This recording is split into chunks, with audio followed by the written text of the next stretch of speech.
Scene one, Apple, take one.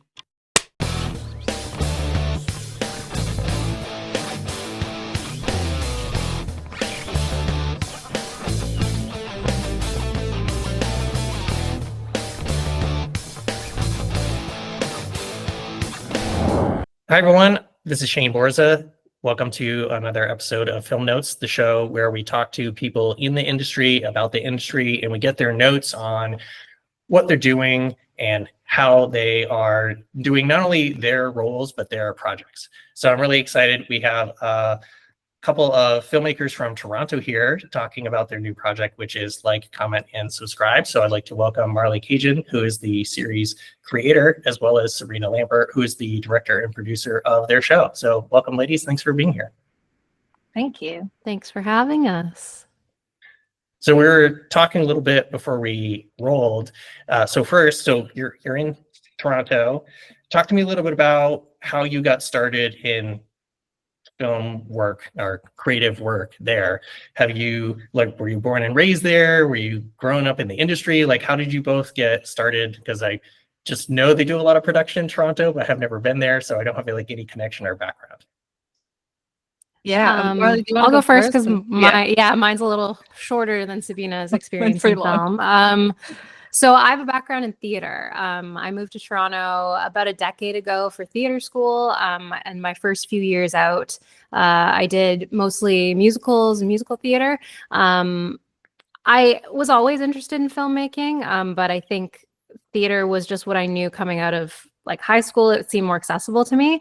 But when the pandemic hit, I really refocused and saw it as an opportunity to get into acting class essentially for film specifically. And then at that same time, myself and my co-writer also started to write Like, Comment, Subscribe, essentially seeing it as an opportunity to take the writing skills that we used for theater and just translate them to something else.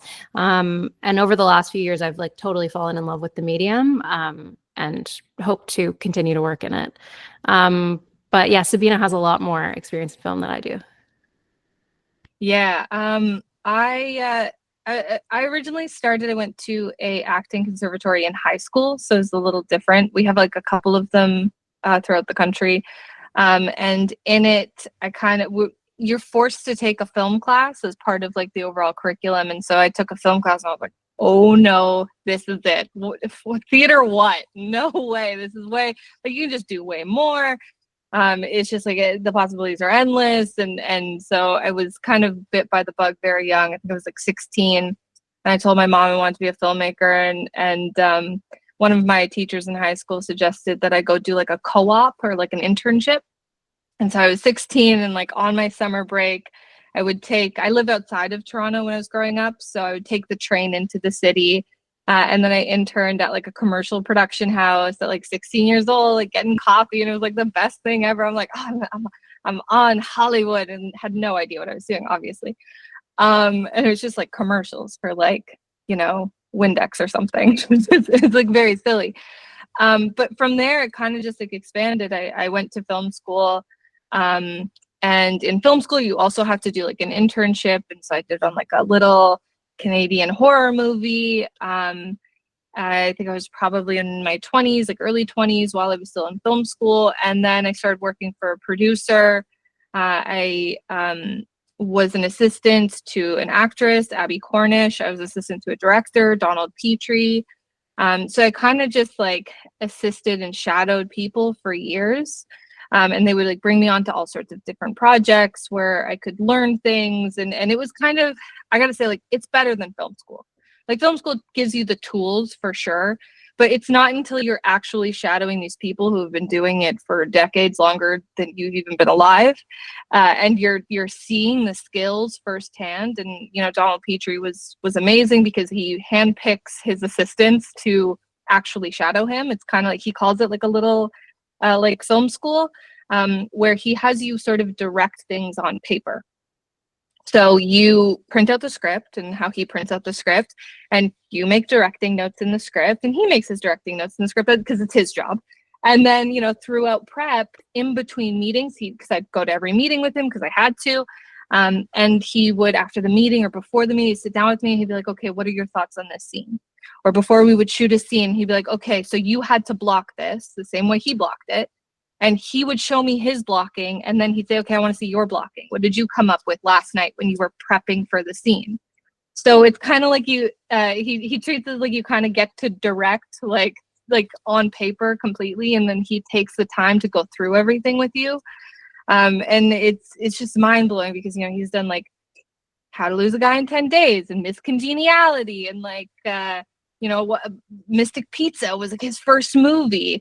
So it's just, he's done these like really prolific rom-coms and comedies and things. And when we were even prepping this show, I called him up and I said, hey, like Donald, like I'm doing the show. It's comedy. It's in your wheelhouse. I would love, you know, tips and tricks. And he sat down with me on a Zoom for I think like 3 or 4 hours and just like went through things, went through scenes. He was like, you know, what are your thoughts on this? How are you tackling this? Where do you have concerns? So I did the film school, and then I did like the shadowing and the assisting, and, you know, I've made short films and I've gone through festivals, but like Comment Subscribe is the biggest thing that I've done. And with that, it has been like a full collaboration with Marley, and then a co-creator, Connor Ferris, as well. I always love the backstory because, as you both have probably know, it's like there's no one way in the industry. So you talk to 100 people, you get 100 different stories of like how they got started. But talk to me a little bit more about how you two met or collaborated. Was it something like you just knew each other and you had like parallel journeys in performance and creation, or was it a random meeting? Were you like at a film festival? So, you know, how did that combination kind of turn into this project together? Like many struggling artists, I've had many restaurant industry jobs. And I was working with a mutual friend of me and Sabina at the time. And we had hung out once or twice. But essentially, once Connor and I had written our first draft of the scripts, we were looking for people to provide feedback. And given that it was the pandemic, everyone was sitting at home and was very generous with reading the script, attending like Zoom readings, giving us feedback. And essentially, Sabina just responded to a post I made and was like, if you package this, like put it through like some software, some like a professional like screenwriting software, which was a useful tip because we had no idea what that looked like or meant. Like I'll give it a read and let you know what I think. And then from there, she expressed interest in directing it, and we were able to get some like initial funding to produce like a sizzle reel pilot episode. We won some Arts Council funding through the Canada Council and CBC, which is like our BBC here in Canada. And then from there, Sabina was part of the like team. She was in on all the like story editing sessions. So she's been on the project almost as long as Connor and I have. Yeah, I don't know what made you want to work with us, Sabina. Maybe you can speak to that. But we were like, sure. What attracted you to the project? Was it reading the script and being like, "Oh, this is great," or were you looking for something to tackle? Like, how did that happen from your side?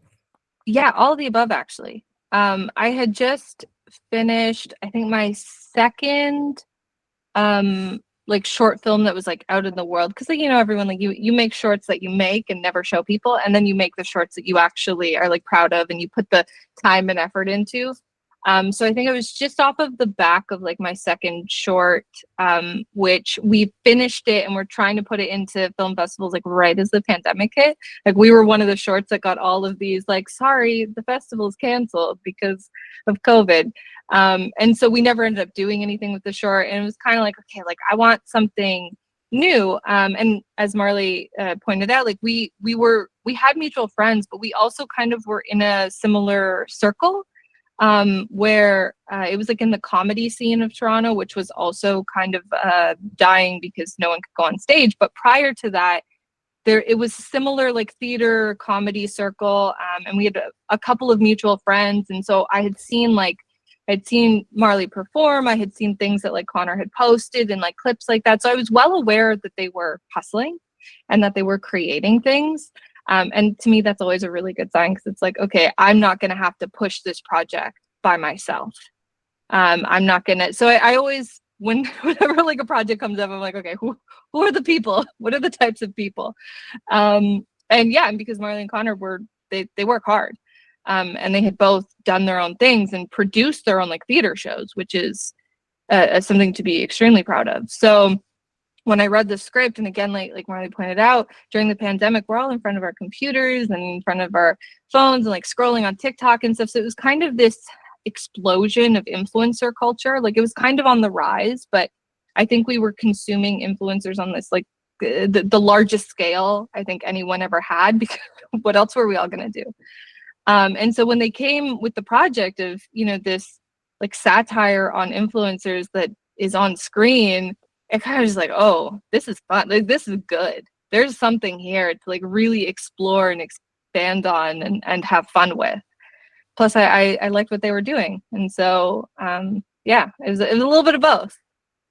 So a couple of things that I wanted to comment on. First, it is a small world sometimes. We think about like, well, especially now, a lot of entertainment is kind of global, or at least on the higher end, like feature stuff, like everything's thought of in terms of a global audience or what have you. But when it comes to some of these things, like finding creative partners or whatever, it's like the theater world, the comedy world, the film world, like your local city or whatever, like it might only be a couple thousand people. So it is sometimes a really small pond and very easy to become aware of each other. So it's so glad that you're able to do that, especially during the pandemic, because a lot of people did get diverted, or projects, kind of fell.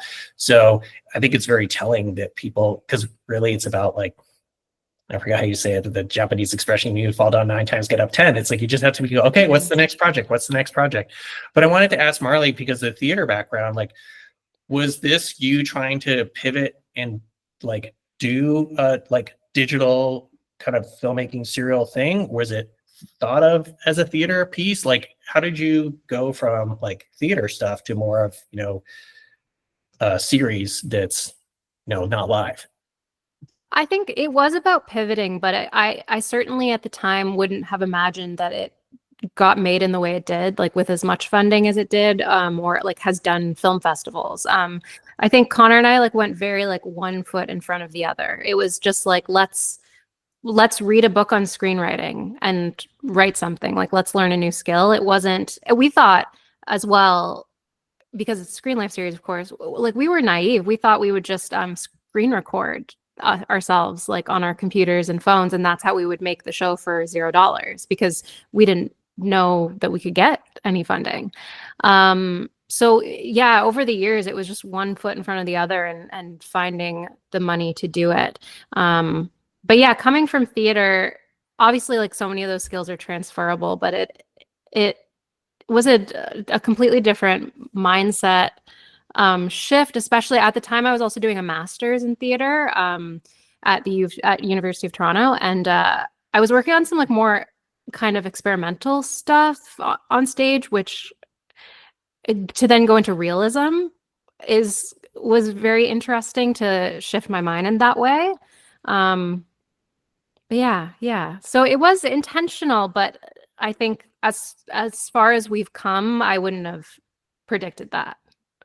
Fun fact, I went to film school and Stunt Academy in Sydney, Australia, and similarly to Canada, like they have like both state level and national level like grants and funding opportunities and all those things that you can apply for, and they're open or rolling like all the time. We don't really have that in the US. So talk to me a little bit about like how you got some of that, because you mentioned like doing the sizzle reel, and obviously you doing all that like interning and everything, you kind of learned from the inside. So was there like a vision of like, ooh, here's how I see the project, and I'm going to like go after these things in order to get like what I need to do that? Or like, how is that creative process? Because you're also the producer of this. And one of the things, when I'm talking to hyphenates here, quite often we talk about like they have to shift hats a lot. And you go, well, as the director, my vision is this. And you go, okay, well, as the producer, how do I do that so I can get the director to get what they want, especially when it's the same person? So can you talk a little about like the development there and how you maybe went about any of that stuff?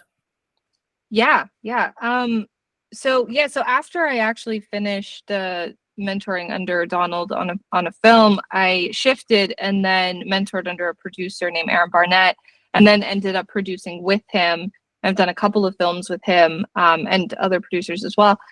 And it was under him where I kind of learned like, okay, how to budget, how to, plan once you have a script, you then have to think, okay, how do we get the money for that? And then how do we change it? And that was something that kind of happened with LCS is we did do the initial. So first, Marley and Connor got an initial grant just to develop it. So this was pre me jumping on board.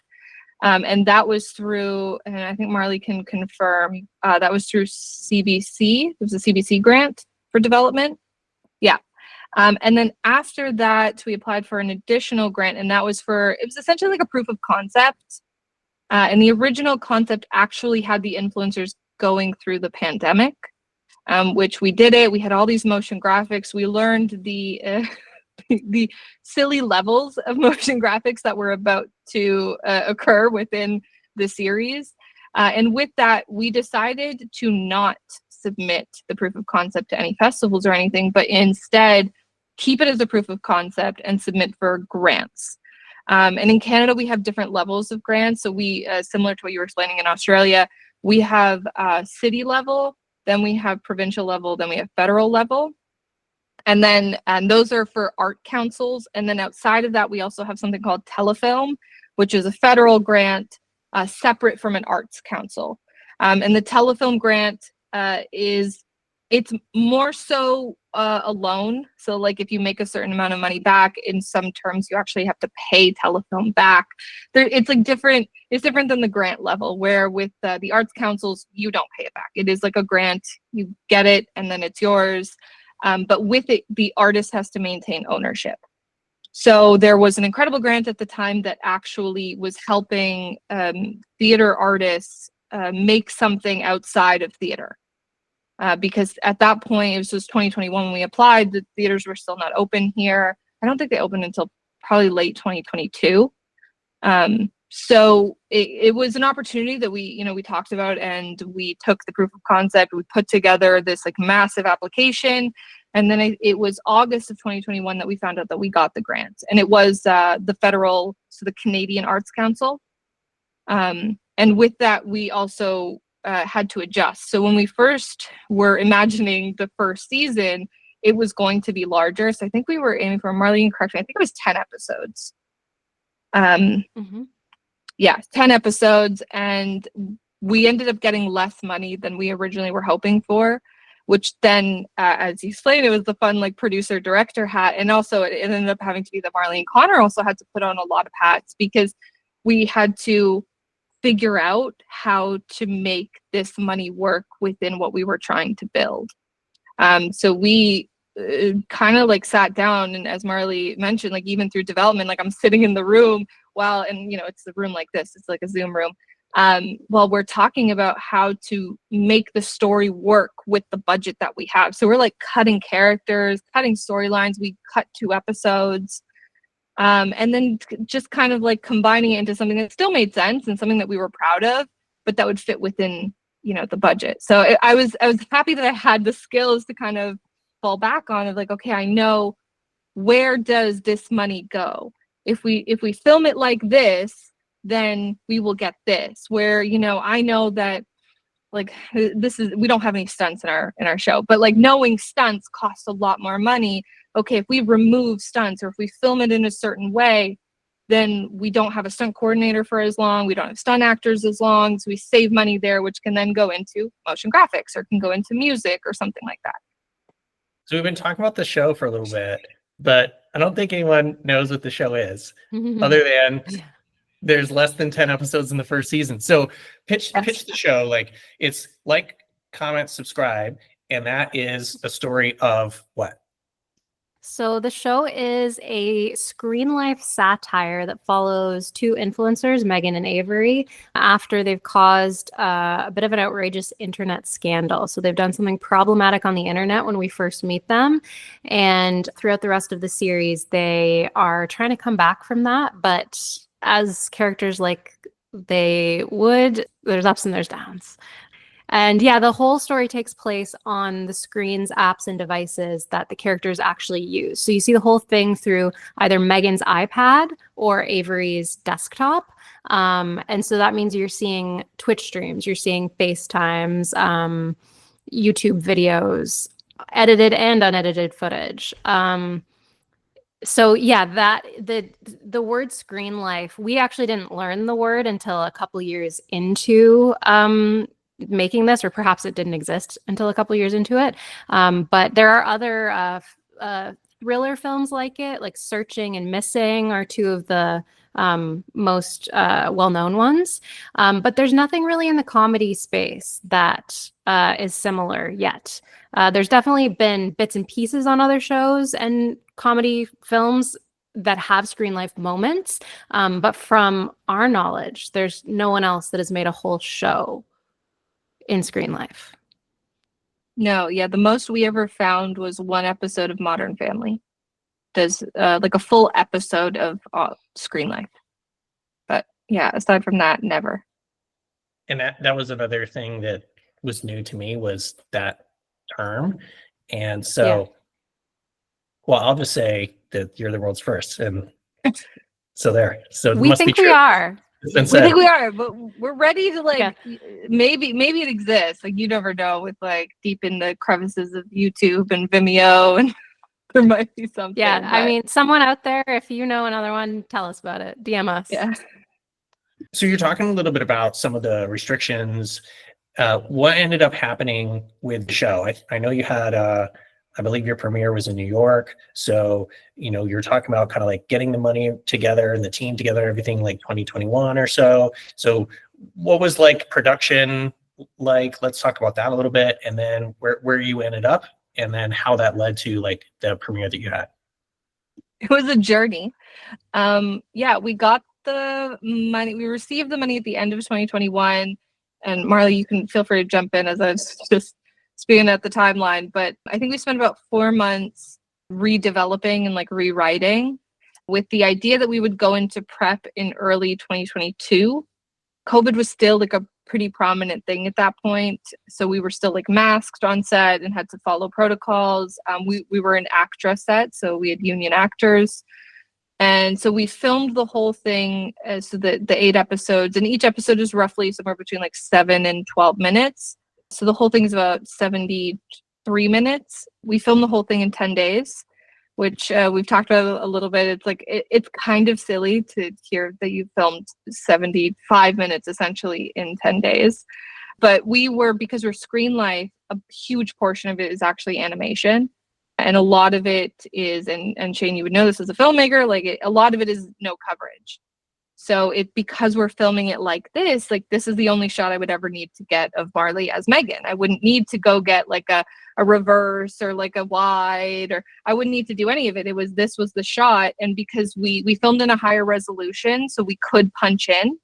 And that's because we're cutting on, we would be essentially punching in the middle of something. So where you normally can cut between like a medium and a close-up and it looks kind of seamless, we couldn't do it without it being exactly seamless. So we filmed at a higher resolution, so we would do our punch-ins in post, and we could actually film more in certain days.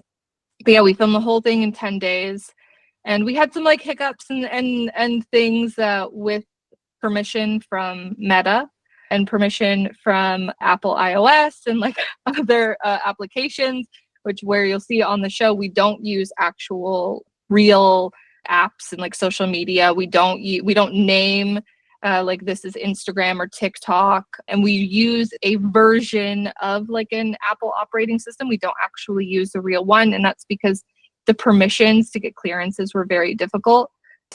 Basically, like the big Coles notes is, we would have to have made sure that when the series premiered, it matched the actual operating system that existed on the screen.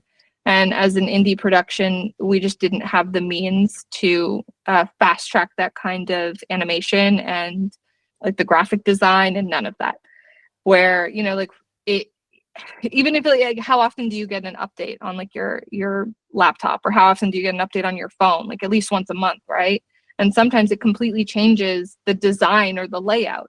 And the only way we could use the Mac operating system is if we made sure that it was identical and operated the exact same way, which is also kind of boring to watch.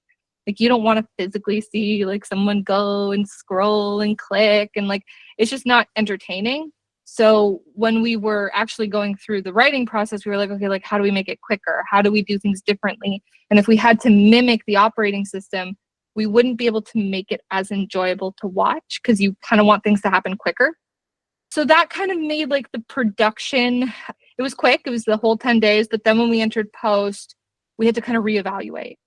So we had to edit in phases, and it was kind of like 3 major phases where one was just the videos on the screen, and it was black screens, and our editor would add in like little things on the bottom, which I'm like, if you've ever watched a rough cut, it would say like mountain exploding here or like something like that. Ours were like, this is actually a Zoom call, or this is supposed to be a YouTube video, to kind of make things make sense. And then what we did the first version, which then allowed us to make a list of all of the graphic elements, which are hundreds and hundreds of them. So we listed them all. We were able to figure out like, okay, we need this exact graphic that does this and does this. Then we went to the graphic designer. She created everything. And then once we did that, we inputted all of the graphics into the timeline with the video. And then from there, we had to do it again, where we're like, okay, this now has to open into this. So like if someone, presses the mute button, then a little, mic with the cross has to appear right here.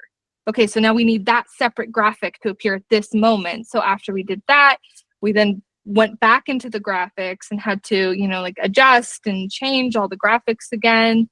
And then another round of edits. Then we went into actually animating all of the motion of each graphic. So like when you see like a window pop open, when you see the mouse move and it presses play and the play button, pops and then like fades, like each of those elements. So post took pretty much 2 years. And that was also because, again, we're an indie production. We had a lot of friends helping us. We pulled all the favors like any indie filmmaker does. And it was a lot of like evenings and weekends. It was like these really talented post filmmakers. We're lucky that Toronto is a film city, and we're especially like a post city, where we had these people come on and help us and just like any capacity and, give us like really like great aspects. Like we had a composer who did an incredible job, Jake Weston out of New York. He's our one of the few Americans that we have on. And he did everything like remote with like through, the whole process. Like it was time consuming, but as an indie filmmaker, like that's what you do. You take the time to make sure it's good rather than like speeding it along, because we didn't have the millions of Netflix dollars to kind of throw at it. Sorry to stop the show, but we've got some bills to pay around here. And to do that, I wanted to point out a couple things I've got on offer at ShaneBorza.com. As both a master level mental health coach and an award-winning filmmaker, I have the experience and expertise to help you go further faster, regardless of whether that is in your production or life. I am psyched to announce all my courses and books have been updated and expanded and are available on both Apple Books and at my shop. Especially wanted to point out my Film Notes book and workbook, where you can learn everything you need to make your film and get it out to the world. If you need help with either your life or film, please reach out. And now, back to the show. Well, I'm glad you talked about that process a little bit, because I think sometimes when people see something and it's done, it just looks right.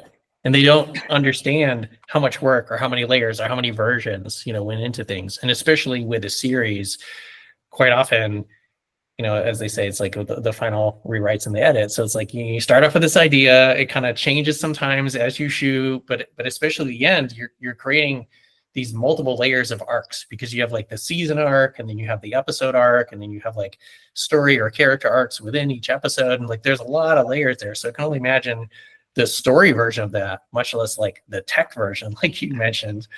I did want to circle back to Marley though and ask, coming from theater, especially getting your master's in theater and being really like immersed in theater, and then you just had this like extremely opposite experience where, especially if you're shooting everything with like static cameras and things, like where were there big similarities or differences between those two experiences? Because you're still like playing a character, but one is very obviously, you know, if you're on stage, it's live, you're in front of an audience, like you can feel the energy and all the stuff. And the other is, I mean, sounds like you were still on set, but like you mentioned, it was just kind of like, sounds like locked off cameras and things, and a lot of stuff was put in post.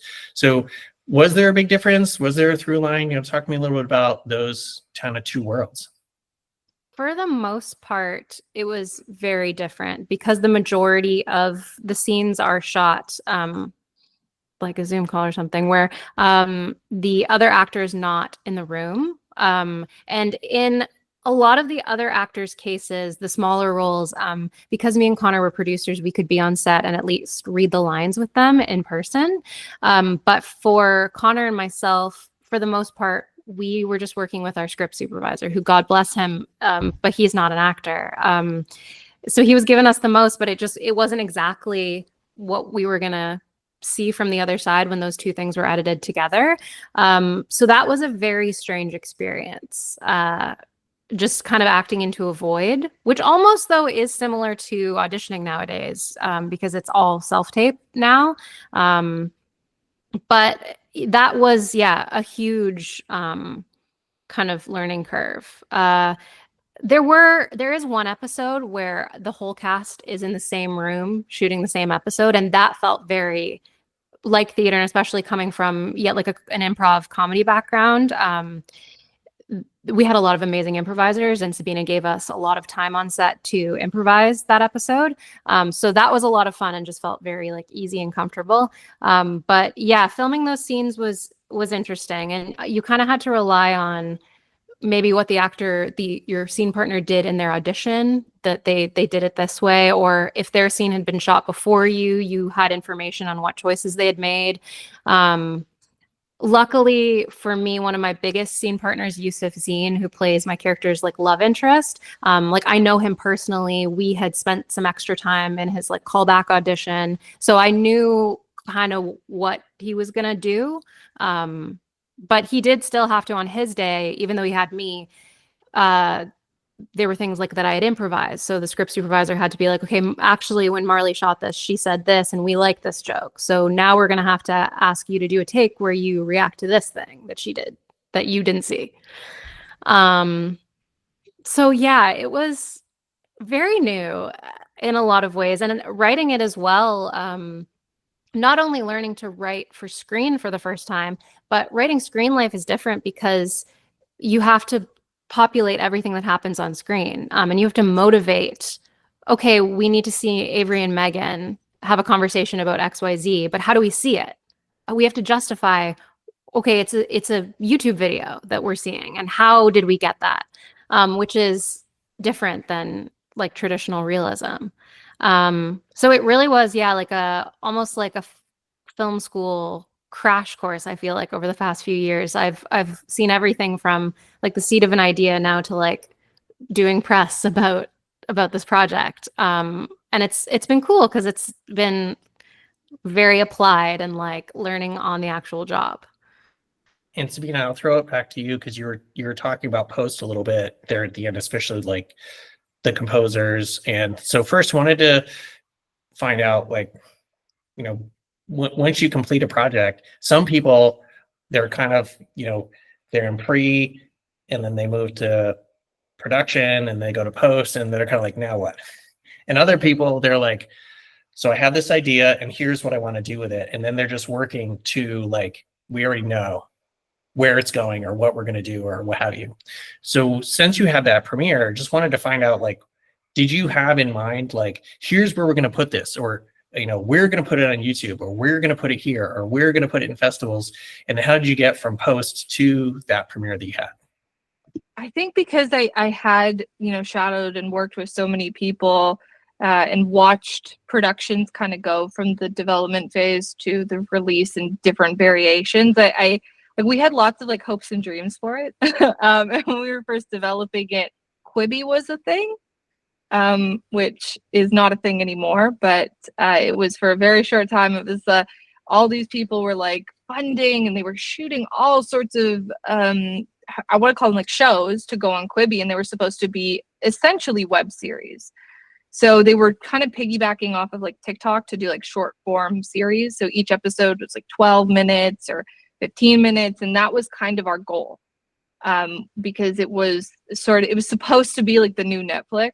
And it was supposed to be like a mesh between Netflix and TikTok. So that was when we were making it our goal. And when we were in post, Quibi kind of didn't stay.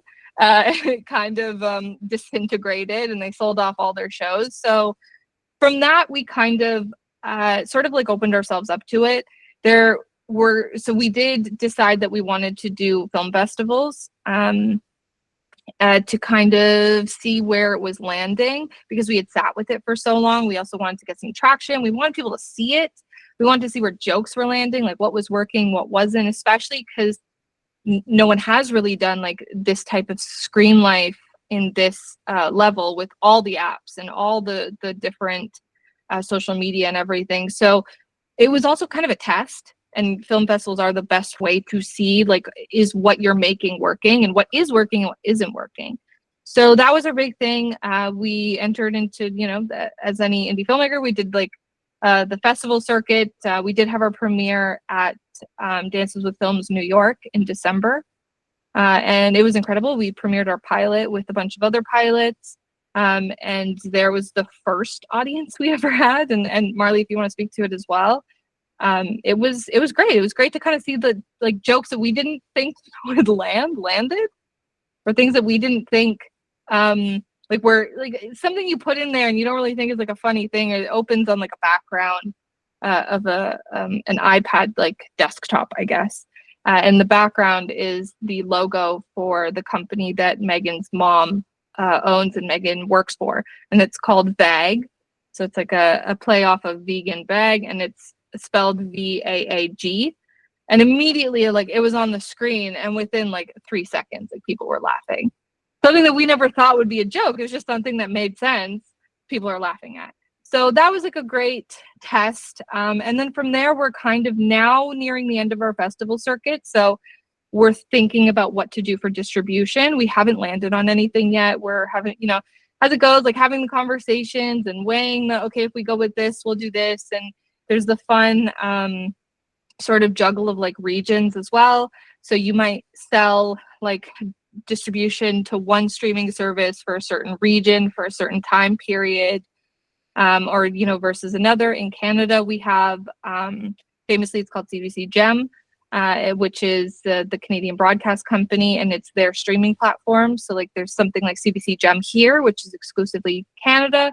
And then there's a couple of other options that we're sort of exploring right now. So we haven't landed because like our original like pie in the sky when we were creating it was Quibi, and that doesn't exist anymore. We're now opening up and we're in the midst, like currently having the conversations of where do we go.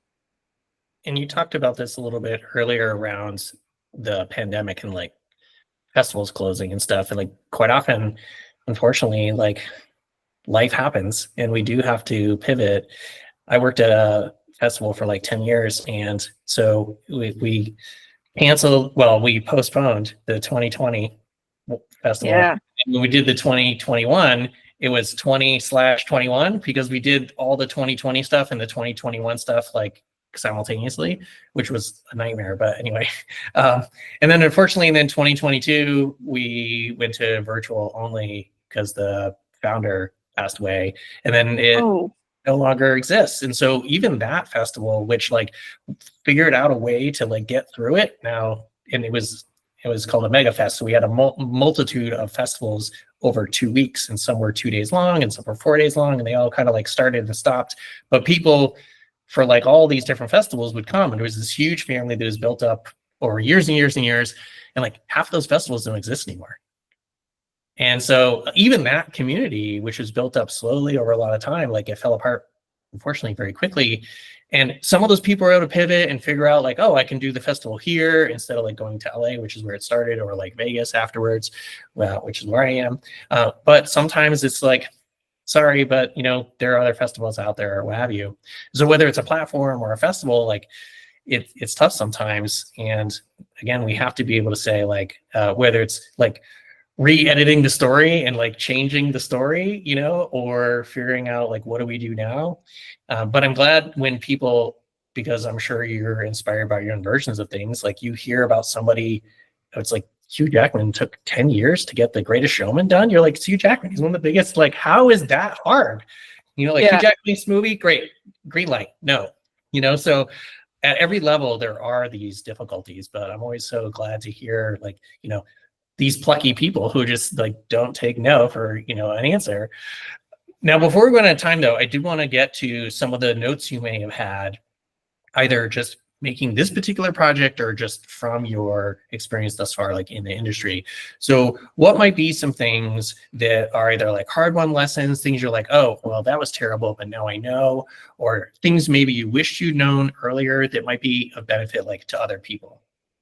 One of the probably hardest days for us was our final day of filming.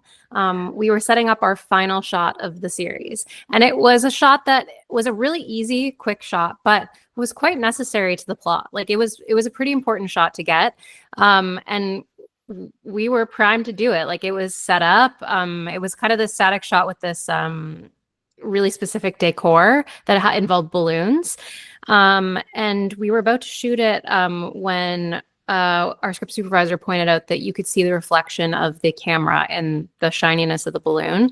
And so we stopped to fix that. And then the fire alarm went off. And essentially it was a cold, cold day here in Toronto, about minus 18 Celsius, which I don't know what that is in Fahrenheit, but it's cold. Cold enough for a pipe to freeze and burst, and resulted in us never getting that shot. We weren't allowed back in the building. We also, as Sabina said, we're an actor set, so it would have cost us a lot of money to bring actors back in. And we had to pivot and essentially use VFX to rewrite that scene. But part of me is like, if I could go back in time, I would be like, just get any of that shot. Just get any of it. Like we can voice it over if we need to. We don't need the audio. If we had filmed anything from that, we could have salvaged it, I think. So I don't know if that's like a less, how much of a lesson that is, but there was also a conversation about like, is it a problem that you can see the cameraman? Because it's a thing that in the story is filmed by a camera person. So we could have gotten away with that logic bump. It's, I think our biggest like regret to this day is like, if only we had been like 10 minutes faster or something. Yeah. It's kind of like what you pointed out, Shane. It's the pivot. It's, you know, I think that's like filmmaking 101 is like, how quickly can you like solve problems and pivot? Because no matter what, there are going to be problems. It doesn't matter if you have like $100 million to make a Marvel movie, or, you know, if you're making something with like a tiny budget, like it doesn't, no matter what, there's going to be a problem. A fire alarm might go off and you just have to like kind of figure it out. And to Marley's point, like I think that was one of the bigger ones. Like we had like tiny little things all the time. Like we had a can that in the story is called like a very specific brand. It's called Spritzy, and it's like a pop can. And we just couldn't get it right, and we couldn't use what like the art department created, and so we ended up using a bubbly can. And bubbly is like a PepsiCo product. And so, you know, even with that, like we just shot it. We filmed it with the bubbly can, and then later on in post we had to VFX it. We had to change the logo, even the stuff with like not getting permission from Meta and not being able to use like the Mac iOS. Like I think it's just always open yourself up to pivoting and figuring it out. And the example of like not being able to get that shot, like we had to pivot in post. We had to figure out like an alternative, and we did like this like, you know, goofy little like rainbow VFX to kind of make it like this thing that the brand posts online, like, you know, using your story and using your characters to help you solve problems and kind of get away with things that go wrong on the day, because you can't fix everything, and not everything is going to go perfectly. So I think your point of it all comes together of just learning how to pivot, learning how to solve problems, and not getting stuck.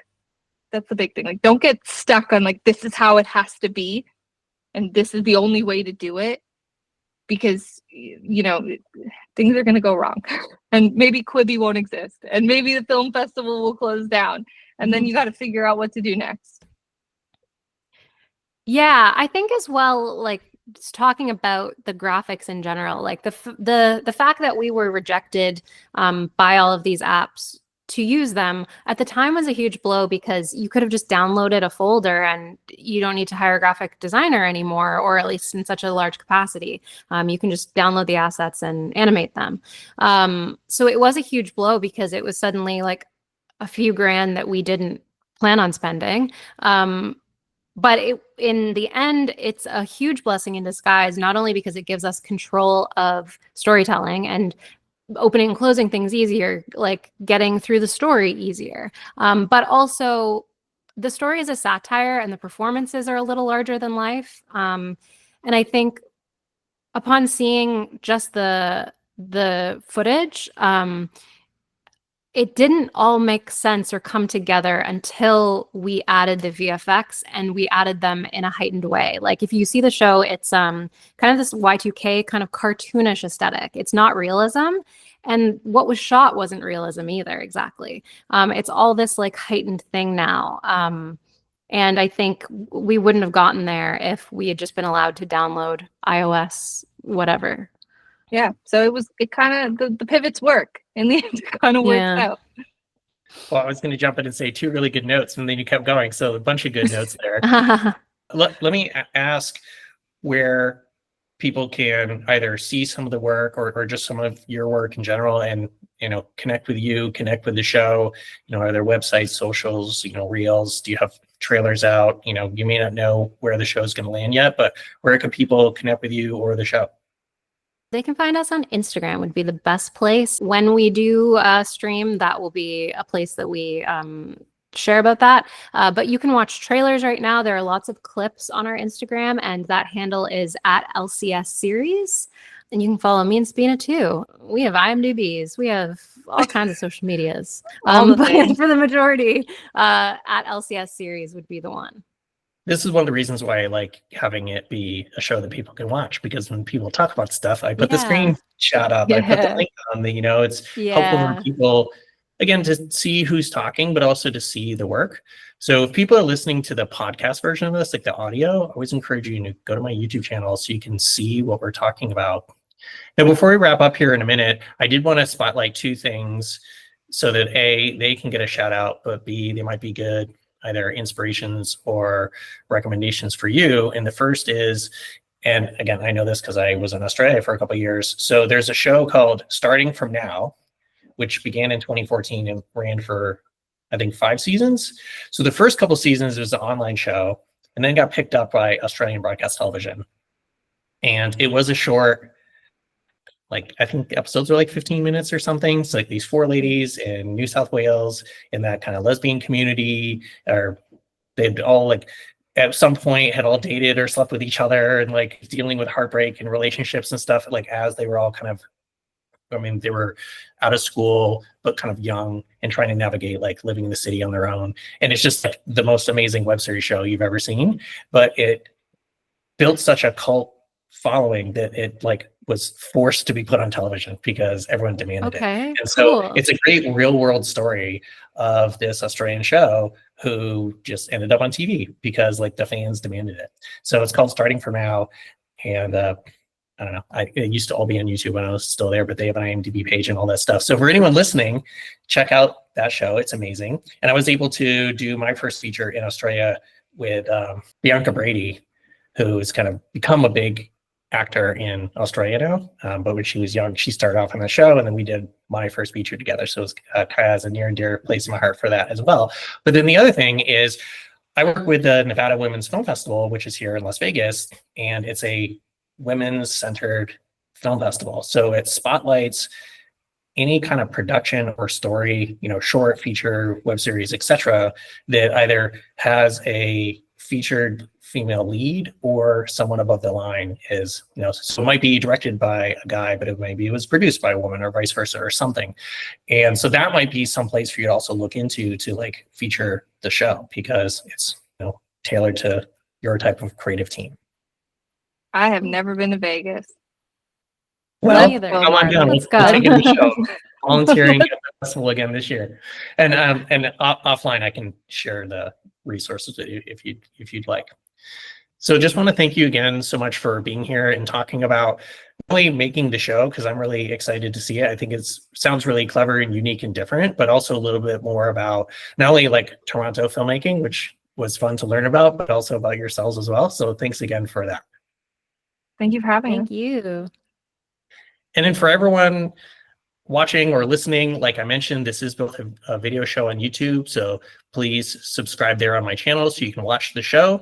But of course, podcasts are easy to listen to, so it's available on all the streamers. So regardless of where you interact with the show, please let someone know if you want to learn about filmmaking, and like, comment, and subscribe.